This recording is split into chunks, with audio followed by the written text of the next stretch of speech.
آئینی شعبے کے ساتھ ساتھ سوشل ایشوز ہیں، اکنامیکل ایشوز ہیں، وہ ساتھ ساتھ چلتی رہتی ہیں، ان کی ڈیمانڈ بھی ساتھ ساتھ ہوتی ہیں. چلیے دیکھیے آپ نثار صاحب، آپ جو بات کر رہے ہیں اسی پہ اگر ہم فوکس کر لیں. اول تو آپ کی ٹوپی ہمیں بڑی پسند آئی. وزیر اعظم صاحب نے بھی ایسی ٹوپی پہنی ہوئی، تو اب سمجھ نہیں آ رہی کہ کس نے کس سے یہ ٹوپی لے کے تصویر بنائی، لیکن بڑا اچھا لگ رہا ہے کہ ہم چونکہ آپ کے تصویر کے ساتھ ساتھ وزیر اعظم کا بھی ویژول چل رہا تھا، تو بالکل ایک ہی جیسی ٹوپیاں ہمیں اسکرین پہ نظر آ رہی تھی. تو دوسری یہ بات یہ بتائیے کہ بلا شبہ پیپلز پارٹی نے یہاں پہ سیاسی سرگرمیوں کا آغاز کیا، سیاسی جماعتوں کو یہاں پہلا موقع فراہم کیا اپنی سرگرمیوں کا. اس کے بعد سے یہاں پہ ہوا کیا ہے عملی طور پہ؟ کیونکہ یہاں پہ گلگت بلتستان کونسل بعد میں بنائی گئی تھی، اس کے باوجود کیا یہاں جو مسائل ہیں وہ حل ہو پائے ہیں اس کونسل کے ذریعے، اور اس نئے اقدام کی مدد سے آپ سمجھتے ہیں کہ مسائل بہتر طور پہ حل ہو سکیں گے؟ جی، ہمیں تھوڑا سا ہسٹری کو تھوڑی سی میں جا کے اس کو دیکھنا ہوگا. ہمارا الحاق ہوا تھا 19 خطے کا. خود جس طرح آپ نے بھی اپنے انٹرو میں بتایا کہ اپنی آپ جنگ لڑ کے ان لوگوں نے پاکستان کے ساتھ مقامی. چلیے آپ ذرا آگے چلیے نا، وہ تو آپ سب کو پتہ چل گیا نثار صاحب. ہمیں لیٹس موو فارورڈ کہ ابھی آپ سب کیا سمجھتے ہیں کہ مستقبل میں ابھی کیا ہوگا؟ حالات آپ کے بہتر ہو سکیں گے اس اعلان کے ذریعے؟ کیونکہ آپ بلاول بھٹو بھی گزشتہ روز یہی کہتے رہے کہ وہ بھی وعدہ کر رہے تھے اپنی تقریروں میں، کم از کم کل تک کی جو تقریریں تھیں، کہ آپ کو ہم نئے صوبے کا سٹیٹس دیں گے. لیکن آج وزیر اعظم صاحب نے وہ اعلان کر دیا. تو اب اس کے بعد اب آگے کی صورتحال آپ کیسے دیکھتے ہیں؟ دیکھیں، قومی ادارے میں شامل ہونے کے بعد اور جتنے ہمارے قومی ادارے ہیں ان میں نمائندگی حاصل کرنے کے بعد ظاہری بات ہے بہت سارے ہمارے مسائل حل ہوں گے، اور ہم قومی سطح کے معاملات میں اور قومی سطح کی جو وسائل ہیں اس میں اپنا شیئر لینے میں کامیاب بھی ہوں گے. لیکن اس کے ساتھ ساتھ جو اس وقت نوجوان نسل میں تھوڑی بہت جو تشویش اور جو تھوڑی بہت جو تحفظات ان کی ہیں، ان کا یہ ساتھ ساتھ کہنا یہ بھی ہے کہ ٹھیک ہے ہمیں آپ صوبہ بنا رہے ہیں، 5واں صوبہ، گو کہ رقبے میں بہت بڑا ہے، آبادی میں بہت چھوٹا ہے، اور ساتھ جو ہے رقبے کے ساتھ اس کی اسٹریٹجک اہمیت جو ہے، اسٹریٹجک اہمیت ہمیشہ دو چیزوں پہ بڑھتی ہے. ایک تو جغرافیہ اس کا دیکھا جاتا ہے، دوسرا قدرتی وسائل دیکھے جاتے ہیں. قدرتی وسائل اور جغرافیہ دونوں میں گلگت بلتستان جو ہے وہ مالا مال ہے، اور بہت بہت امپورٹنٹ خطہ ہے ہمارے اس پورے ریجن کے اندر جو ہے. اور اس کی طرف آپ کو پتہ ہے علامہ اقبال نے بھی بہت پہلے اشارہ کیا تھا کہ ہمالیہ سے چشمے پھوٹیں گے. تو یہ بہت بہت امپورٹنٹ خطہ. لیکن تحفظات یہ آ رہی ہیں کہ ہم بہت پسماندگی کا شکار ہیں ایجوکیشن میں اور دیگر جو معاشی ایکٹیویٹیز میں، کاروباری معاملات میں، روزگار کے حوالے سے بہت زیادہ ایشوز ہیں یہاں. اچھا یہ بتائیے کہ جب سے جو سی پیک منصوبہ جب سے آیا ہے، تو آپ سمجھتے ہیں کہ اس کی وجہ سے بھی اس علاقے میں ترقی کا کوئی ایک نیا باب کھل سکتا ہے، تجارت کو فروغ مل سکتا ہے، یہاں کوئی انفراسٹرکچر بہتر ہو سکتا ہے؟ جی، توقع تو یہی تھی کہ سی پیک کے انٹری پوائنٹ ہے، سی پیک کے حوالے سے 2G بہت امپورٹنٹ ہے گلگت اینڈ گوادر. لیکن آپ نے دیکھا کہ مسلم لیگ نون کے دور میں ہمارے جو سابق وزیر اعلیٰ تھے وہ جتنی توقعات تھی لوگوں کی اور جس طرح کی ڈیمانڈ کی جا رہی تھی اس حوالے سے سی پیک سے وہ شیئر لینے میں اتنے کامیاب نہیں ہو سکے ہیں. ابھی تک سی پیک کا کوئی بڑا منصوبہ یہاں پہ سوائے دیامر بادشاہ ڈیم کے علاوہ کوئی بڑا منصوبہ ہمارے پاس سامنے نظر نہیں آ رہا. اس کے علاوہ جو جاب گیونگ انڈسٹریز ہے جس کے بارے میں یہاں پہ بتایا گیا تھا کہ ہم ٹورزم کو کے اوپر دیکھیں گے اور باقی جو شعبے ہیں ان کو یہاں پہ جو ہے وہ فروغ دیا جائے گا.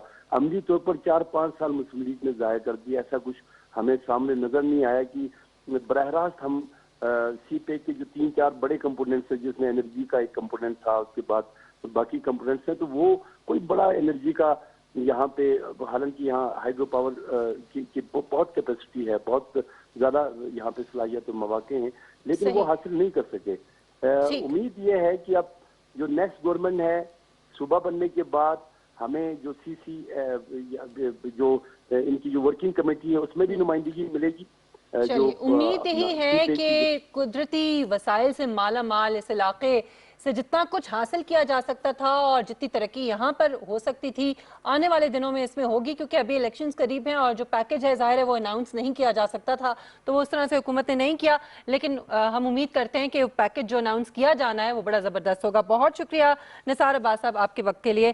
امتیاز گل صاحب، ایک تو یہ کہ عوام کو ذرا آسان لفظوں میں اگر آپ سمجھا دیں کہ 2009 میں پیپلز پارٹی نے یہاں پر جو سسٹم جو ہے وہ لے کے آئی اور یہاں کے لوگوں کو انوالو کیا، وہ سسٹم کیا ہے جس کے تحت ابھی یہاں پر جو سسٹم رائج ہے وہ ذرا اس کو تھوڑا سا ڈیفائن کر دیجئے۔ پیپلز پارٹی حکومت نے اچھا یہ قدم اٹھایا کہ 1994 کے بعد ایک ایسی موو کی کہ وہاں ایک کونسل قائم کر دی، اس میں کونسل میں سیٹیں بڑھا دیں اور براہ راست لوگوں کی شرکت کو یقینی بنائے۔ اس سے پہلے بالکل یہاں سے مرکز سے چند لوگوں کو چن لیا جاتا تھا، اس میں چیف کمشنر بھی شامل ہوتا تھا، اس میں جو کشمیر امور کے شمالی علاقات کے وفاقی وزیر تھے وہ بھی ہوتے تھے۔ ابھی پھر پیپلز پارٹی نے اس میکنزم کو ذرا بہتر کیا اور اس کو زیادہ ایک نمائندہ حیثیت دے دی۔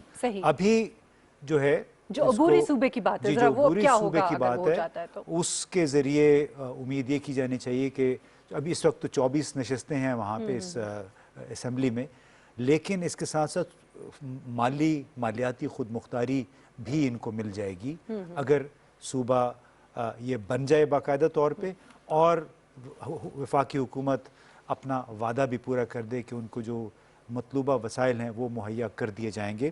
اب عبوری کئی لوگوں کو شاید یہ بھی جاننا چاہیں کہ عبوری صوبہ کیوں بنایا گیا ہے، اس کی بنیادی وجہ یہ ہے کہ چونکہ کشمیر کے ساتھ جڑا ہوا ہے اور کشمیر کے حوالے سے پاکستان کا موقف جو اقوام متحدہ میں ہے وہ یہی ہے کہ اس کے متنازع ہے اور اس کا فیصلہ استصواب رائے کے ذریعے ہوگا، اگرچہ گلگت بلتستان اس کا براہ راست اس سے کوئی تعلق نہیں ہے، لیکن اقوام متحدہ کی قراردادوں کی احترام میں پاکستان نے آج تک اس کو باقاعدہ طور پہ اپنے آئین میں بھی شامل نہیں کیا ہے، اور جس طرح طویل عرصے تک بھارت نے کشمیر کو آرٹیکل 370 کے تحت ایک خصوصی درجہ دیا ہوا تھا، یہ سمجھ لیں کہ ہم نے آئین میں اس کو اب کس حد تک شامل کیا ہے مجھے نہیں معلوم، اب وہ آئندہ چند دنوں میں پتہ چل جائے گا کہ آیا ہم اس کو آئین میں شامل کریں نہیں، لیکن یہ ہے کہ اس کو ایک درجہ بہرحال دے دیا گیا ہے اور اللہ کرے کہ اس کو باقاعدہ آئینی شکل بھی دے دی جائے۔ کچھ لوگوں کا ایکسپرٹس کا یہ خیال تھا کہ اس کے ذریعے اگر اس کو ہم نے مکمل باقاعدہ صوبہ بنا لیا تو اس میں اقوام متحدہ میں ہماری پوزیشن براہ راست متاثر ہو سکتی ہے، جو جس تنازع کی ہم بات کرتے ہیں وہ ہم ڈائلیوٹ کر دیں گے، اور بالواسطہ طور پہ بھارت نے جو پوزیشن اختیار کی ہے آرٹیکل 370 ختم کر کے اور اپنا قبضہ غیر قانونی قبضہ جو ہے وہ مزید پکا کیا ہے، اس نے انتظامی اقدامات کے ذریعے اب تو پارلیمنٹ سے بھی انہوں نے اس کو منظور کروا لیا ہے، تو پھر وہ ان کے موقف کو تقویت ملنی تھی، لہٰذا پاکستان نے نہ اس کشمیر کے حوالے سے نہ گلگت بلتستان کے حوالے سے کوئی اس نوعیت کا قدم اٹھایا ہے۔ اچھا، جو سی پیک کے حوالے سے ہم بات کر رہے تھے اور نثار صاحب نے کہا کہ ہمیں کوئی اتنا فائدہ یا ہمیں نظر نہیں آ رہا کہ اس سے ہوگا یا نہیں، لیکن دیامر بھاشا ڈیم اٹ سیلف ایک بہت بڑا پروجیکٹ ہے اور میں سمجھتی ہوں کہ مقامی لوگوں کو اس میں روزگار بھی ملے گا اور ان کے لیے بڑا میرے خیال میں یہ فائدہ مند ثابت ہوگا۔ دیکھیے لوگوں کو یہ سمجھنا پڑے گا، لوگوں کو یہ سمجھنا پڑے گا کہ صرف سیاسی سرگرمی کرنے سے، سیاسی سرگرمیوں کی اجازت ملنے سے یا صوبے کا درجہ ملنے سے مسائل حل نہیں ہوتے، مسائل اچھی حکومت کاری کے ذریعے، اچھی اور ذمہ دارانہ حکومت کاری کے ذریعے حل ہوتے ہیں، اور اس کی بنیادی ذمہ داری آپ کے حکمرانوں پہ آتی ہے، یعنی وہ لوگ جو آپ گلگت بلتستان کی اسمبلی میں پہنچیں گے اور کابینہ بنائیں گے، اصل ذمہ داری ان پہ ہوگی کہ اگر ان کو جو وسائل ملتے ہیں وہ کتنی ایمانداری سے وہاں پہ صرف کرتے ہیں، لیکن ان کے راستے میں بھی وہی ایک بڑی رکاوٹ ہے جس کا ہم ذکر کرتے رہتے ہیں اکثر، پروکیورمنٹ سسٹم، آپ کے دل کے بڑا قریب ہے، کہ جب تک وہ پیپرا قوانین تبدیل نہیں ہوتے ہیں اس وقت تک پاکستان کے عوام کی دولت پہ چند سیاسی اشرافیہ جو ہیں مسلط رہیں گے، وہ مزے کرتے رہیں گے اس پہ، تو اس لیے بڑا ضروری ہے کہ وہ نہ صرف گلگت بلتستان میں بلکہ پورے پاکستان میں اس نظام کو تبدیل کیا جائے، اور اللہ کرے کہ ہماری پارلیمان کے اراکین بھی کچھ اس طرف توجہ دیں لیکن اس کے علاوہ آج جو وزیر اعظم صاحب، میں اسی پہ آنے والی تھی، کیونکہ آج انہوں نے خطاب کیا ہے وہاں پر، اسی خطاب کے دوران انہوں نے پاک فوج کے کردار کے حوالے سے بھی بڑی امپورٹنٹ بات کی ہے. میں چاہوں گی کہ وہ ذرا گفتگو سنا دیجیے. ایک پورا پلان سے پاکستان کے خلاف دہشت گردی کی جا رہی ہے، اور کون ان کے سامنے کھڑا ہے؟ ہمارے فوجی، ہماری سیکیورٹی فورسز جو اپنی جان کی قربانیاں دیتی ہے. ہم اپنی آج سیکیورٹی فورسز کو داد دیتے ہیں کہ ان کی وجہ سے آج پاکستان محفوظ ہے. ان کی قربانیوں کی وجہ سے آج ہمارا وہ حال نہیں ہے جو کئی اور مسلمان ملکوں کا حال ہے. یہ جو نریندر مودی کی حکومت ہے، یہ ہر قسم کا اندر انتشار صرف دہشت گردی کے ذریعے نہیں، جو ان کا کلبھوشن یادو نے جو بتایا کہ کیسے بلوچستان میں اور کراچی میں اس کی مشن تھی دہشت گردی کرنے کی، یہ اندر اور انتشار پھیلا رہے ہیں. شیعہ سنی کی لڑائی پلان کیا ہوا تھا کہ شیعہ اور سنی کے عالموں کو قتل کروائیں تاکہ انتشار پھیلے، اور وہ بھی میں آج داد دیتا ہوں اپنی انٹیلیجنس ایجنسیز کو کہ جنہوں نے ان کے جو پروگرام تھے انتشار پھیلانے کے وہ پاش کیے. وزیر اعظم عمران خان صاحب کی گفتگو آپ نے سنی، اور نشان حیدر جیسا اعزاز پانے والے لالک جان شہید اور شیر خان شہید بھی اسی سرزمین کے سپوت ہیں. امتیاز صاحب، اور بڑا ضروری ہے کہ بار بار ان قربانیوں کا ذکر کیا جائے، کیونکہ جس طرح سے نشانہ بنایا جا رہا ہے، ملائن کیا جا رہا ہے ہمارے اپنے اداروں کو اپنے ہی لوگوں کی طرف سے، بڑا افسوس. کافی ڈیمورلائز ہوتے ہیں، جو خاص طور پہ جو نچلے لیول پہ جتنے ہمارے فوجی ہیں، اہلکار ہیں.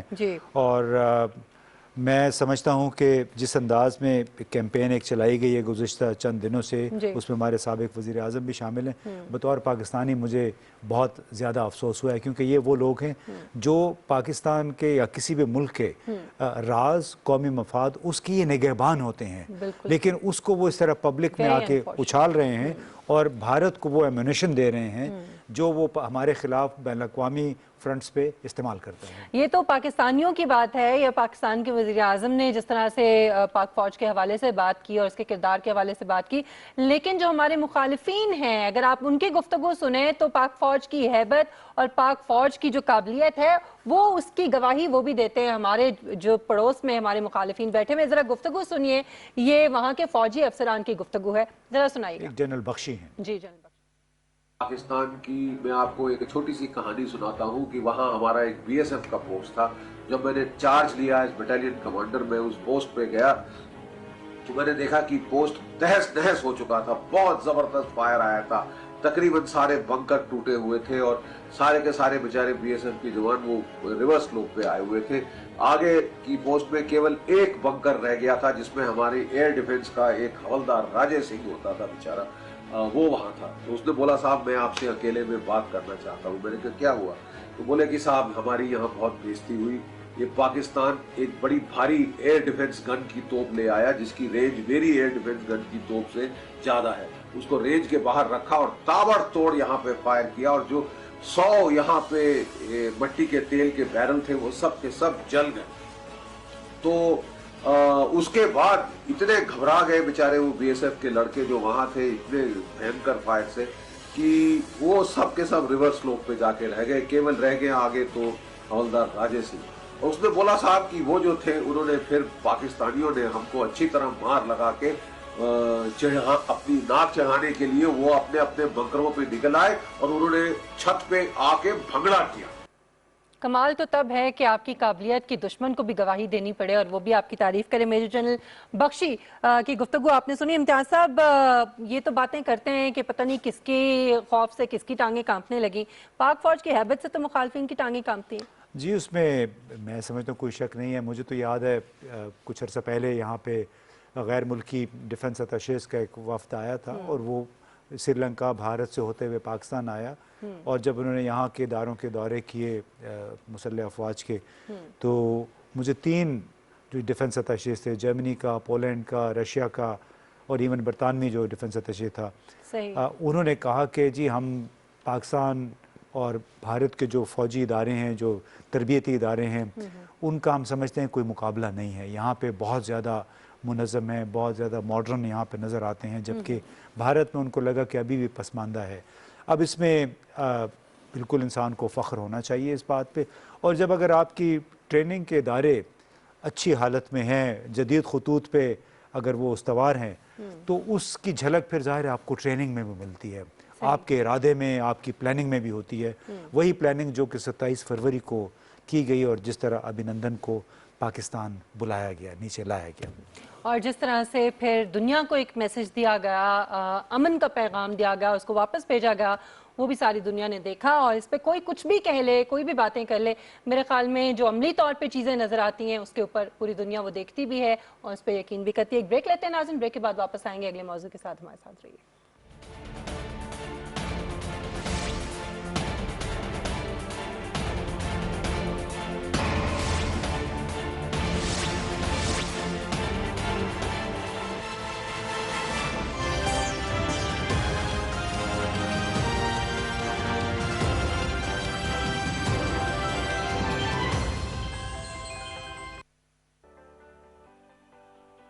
آپ خیبر پختونخوا والے ہیں نا؟ تو پھر آپ کے لیے, آپ کے خاندان کے لیے, سب رشتہ داروں کے لیے بھی, سارے گاؤں اور ہر شہر میں رہنے والوں کے لیے, بس اگر شناختی کارڈ پر مستقل پتہ خیبر پختونخوا کا ہے تو پھر پورے پاکستان میں آپ رہتے ہوں جہاں کہیں بھی اب صحت کارڈ پلس ہے آپ سب کے لیے. محکمہ صحت, حکومت خیبر پختونخوا. بشر اللہ 6 فٹ کا فاصلہ, بشر اللہ 6 فٹ کا فاصلہ,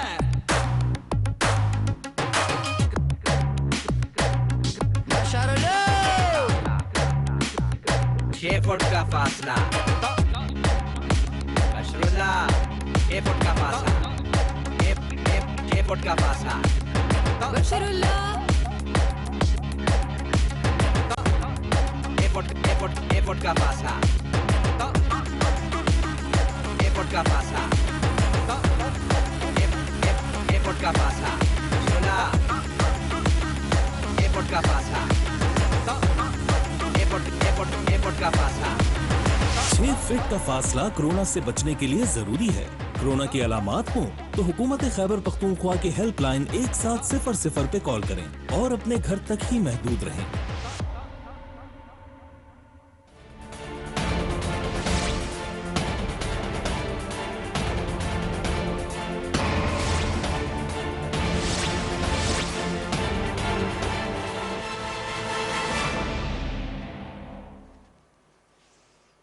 ویلکم بیک. ناظرین, پاکستان اور افغانستان کے حوالے سے بڑی تعلقات کے حوالے سے بڑی پیش رفت ہوئی ہے گزشتہ چند دنوں میں. گزشتہ 2 مہینوں کے دوران 2 بڑے ہی امپورٹنٹ دورے جو ہیں پاکستان کے ہوئے افغانستان کے رہنماؤں کے, جن میں ڈاکٹر عبداللہ اور حکمت یار جو ہیں وہ شامل ہیں. اور دوسری طرف ہم یہ دیکھتے ہیں کہ جو مصالحتی عمل ہے وہ کچھ زیادہ آگے بڑھ نہیں رہا, اس میں پیش رفت نہیں ہو رہی, لیکن پاکستان اور افغانستان کے جو باہمی تعلقات ہیں اس کے حوالے سے بڑی سرگرمی جو ہے وہ دکھائی دے رہی ہے. آج ہم پروگرام میں یہ بات کریں گے کہ کتنی سگنیفیکنس ہے ان دوروں کی, اور خاص طور پر جو افغان ٹرانزٹ ٹریڈ ہے اس کے حوالے سے بھی کیا کوئی بہتری, جو اس میں ہم آئے روز دیکھتے ہیں کہ مسائل سامنے آتے ہیں, کیا اس میں بھی بہتری جو ہے وہ ہو رہی ہے, اور اس میں Pak Afghan parliamentary friendship group جو ہے اس کا کتنا کردار ہے. اسی حوالے سے بات کرنے کے لیے ہمیں آج پروگرام میں جوائن کیا, ہمارے ساتھ موجود ہیں ممبر نیشنل اسمبلی اور Pak Afghan parliamentary friendship group کی ممبر شاندانہ گلزار صاحبہ نے. بہت شکریہ شاندانہ گلزار صاحبہ آپ کے وقت کے لیے. شاندانہ صاحبہ, آپ سے سب سے پہلے تو میں وہی بنیادی سوال کروں گی کہ ایک طرف ہم دیکھتے ہیں کہ کوئی مصالحتی جو عمل ہے اس میں زیادہ پیش رفت نہیں ہو رہی, لیکن اس کے باوجود پاکستان کے دورے ہو رہے ہیں اور بڑی ایکٹیویٹی نظر آ رہی ہے دونوں ممالک کے درمیان, اس کی کیا وجہ ہے؟ شکریہ جی. دیکھیں, مصالحتی بھی جو ایک پروسیس ہے وہ جسے ہم کہتے ہیں بیک ڈور چینل سے ہو رہا ہے. کچھ چیزیں ہم دیکھتے ہیں پردے کے سامنے اور کچھ پس پردہ ہوتی ہیں, کیونکہ جب امن, آپ نے دیکھا ہوگا قرآن پاک میں اللہ تعالیٰ نے ہر جگہ مسلمانوں کو ایڈوائز کیے کہ کھلے کام کریں, ٹرانسپیرنٹ کام کریں, سوائے 2 موقعوں کے. نمبر 1 جب آپ چیریٹی دے رہے ہوں, اور نمبر 2 جب آپ امن قائم کرنے کی کوشش کر رہے ہوں 2 فریقین کے مابین. obviously اگر وہ دونوں فریقین مسلمان ہوں تو وہ اور بھی امپورٹنٹ ہے. ان دس کیس وہ تو افغانستان اور افغانستان ہی ہے. ہماری اس خطے کی جو بدقسمتی یہی ہے کہ اکثر ڈیوائڈ اینڈ کانکر ہمارے ساتھ ہوتا رہا ہے اور آج کے دن تک چل رہا ہے.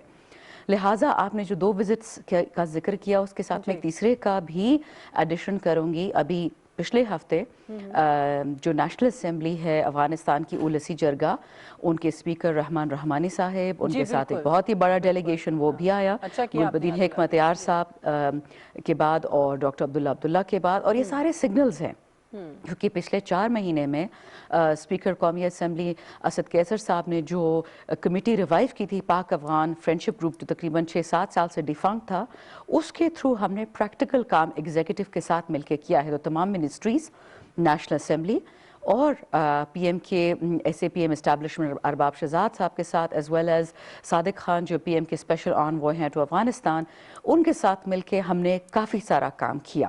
اس میں ہماری 4-5 ٹاسک فورسز تھی اور اس میں بڑے بڑے مسائل تھے. ایک ویزے کا تھا، الحمدللہ اس کو تو بہت زبردست حل نکالا گیا ہے انٹیریئر منسٹری اور فارن افیئرس کے ساتھ مل کے. ملٹیپل ویزاز، ٹورزم ویزاز الگ، بزنس ویزا الگ، میڈیکل فیسلٹی ویزا الگ، وہ بہت زبردست اقدامات ہوئے ہیں. اور یاد رکھیے گئے سارے یونیلیٹرل، یعنی کہ بغیر کسی افغانستان سے یہ توقع کی ہے کہ ہمارے ساتھ وہ کوئی اس میں مدد کرے. ہم نے خود ہی پازیٹیوٹی یونیلیٹرلی کی ہے اور ان سے کوئی چیز نہیں ایکسپیکٹ کرے بدلے میں. اور یہ انہوں نے بہت اس کو سراہا ہے. آپ نے دیکھا ہوگا کہ جو جلال آباد میں 15 لوگوں کی اموات ہوئیں جو شہید ہوئے اسٹیمپیڈ میں، افغانستان سے ایک نیگیٹو لفظ پاکستان کے بارے میں نہیں نکلا، صرف اس لیے کہ انہوں نے ایکنالج کر لیا پبلکلی کہ وہ دیکھ رہے ہیں ہم جو ان کے لیے اقدامات کر رہے ہیں، یک طرفہ اقدامات. اسی طرح جو ٹرانزٹ میں کورونا کی وجہ سے افغانستان کے تمام کنٹینرز تقریباً 11,000 سے زیادہ کراچی پورٹس میں مختلف پورٹس پہ اسٹک تھے، بندرگاہوں پہ، وہ اللہ کا شکر ہے ہم نے تقریباً سارے نکلوا دیے ہیں، کچھ واگا سے، کچھ چمن سے، کچھ تورخم سے، اگین یونیلیٹرلی. اور ان کے بہت تاجران کی ہم سے بہت شکایتیں تھیں لیکن کیونکہ کووڈ تھا اس کو مس ہینڈل کیا گیا بغیر کسی کی نیت کے. اللہ کا شکر ہے وہ بھی 2 مہینے کے اندر اندر سارا گلٹ نکلوا دیا. اسی طرح ان کے ساتھ ہم اب تجارت پہ کام کر رہے ہیں. ایپٹا کے ریویژن ہونے جا رہا ہے جو ہمارا ٹریڈ اینڈ ٹرانزٹ اگریمنٹ ہے، ان کے ساتھ FTA اور PTIP مذاکرات ہوئے ہیں. انہوں نے ہمیں پریکٹیکل ایشوز بتائے ہیں. بینکنگ سسٹم پہ اس ہفتے جو مذاکرات، ان کے تاجران بھی آئے تھے، ان کے پارلیمنٹیرینز بھی، ایگزیکٹو بھی، اور بہت کھل کے باتیں ہوئیں.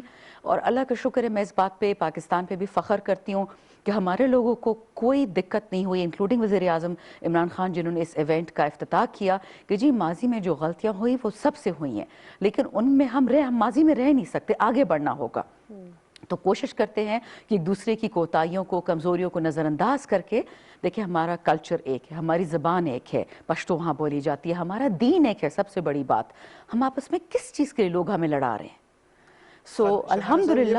جی، یہ جو جس کانفرنس کا آپ نے ذکر کیا بہت بڑے پیمانے پہ تھی، جی، اس کا سب سے بڑا پیغام کیا آیا؟ What was the major takeaway from this? اس کے تھے 2 ٹیک اویز تھے. ایک کہ پاکستان مین بزنس، ہم صرف کہتے ہیں نا گفت شنید گفتن اور شنیدن برخاستن وہ نہیں کرے، ہم جو ہیں بات کر رہے ہیں پریکٹیکل میجرز پر، کیونکہ انہوں نے دیکھا کہ ان کے آنے سے پہلے وہ پریکٹیکل میجرز ہو چکے تھے. جس دن ڈاکٹر عبداللہ آئے اسی دن ویزا پالیسی اپروو ہوئی. پھر یہ جو سارے کنٹینرز ہم نے خالی کروائے، ہم نے ایک نیا سٹیجنگ ایریا مچھنی میں بنایا KPK میں. KPK گورنمنٹ نے 3 انگور اڈا، خرلچئی اور غلام خان 2 ان کو فلی ریبیٹل بنا دیا. ودن 6 ویکس وہاں بینکس کھل رہے ہیں. تو یہ انہوں نے پریکٹیکل ریزلٹس دیکھ لیے. دوسرا جو یہاں سے لے کے گئے میسج، اور ان کے بہت ہمیں تھینک یو میسیجز آئے ہیں ان ڈیلیگیشن کے، کہ پہلی دفعہ ہمیں یہ محسوس ہوا کہ جس ملک میں ہم پلے بڑے تعلیم کی، انہوں نے یہ اکنالج کیا، کہتا ہے وہ ملک واقعی ہمارا دوست ہے. ان کو ایک یہ ویژن دیا جاتا ہے. اور کچھ ہماری اپنی بدقسمتی ہے کہ ہم اپنے جو افغانستان کے ساتھ روایتی ہم نے مدد کی ایز ریفیوجیز، یا ہسپتال ان کے لیے بنوائی، ان کے جو اسٹوڈنٹس یہاں تعلیم لے رہے ہیں، ہم نے کبھی بھی اس کو جس طرح کرنا چاہیے تھا افغانستان کے ساتھ اس کو سمجھانا، وہ ہم کر نہیں پائے فار سم ریزن. یہ بتائیے کہ جی پلیز، آپ جو باتیں بتا رہی ہیں اس سے یہ لگ رہا ہے کہ پہلی مرتبہ پارلیمانی اراکین نے معاملات اپنے ہاتھ میں لیے، اور اس طرح انہوں نے بیوروکریسی پہ، یعنی جتنی افسر شاہی ہے، چاہے وہ منسٹری آف کامرس تھی، منسٹری آف فائنانس تھی، یعنی FBR وغیرہ، اس پہ کافی دباؤ ڈالا. تو آپ اس سے اتفاق کریں گے کہ پارلیمان کی طرف سے اگر پش ملے تو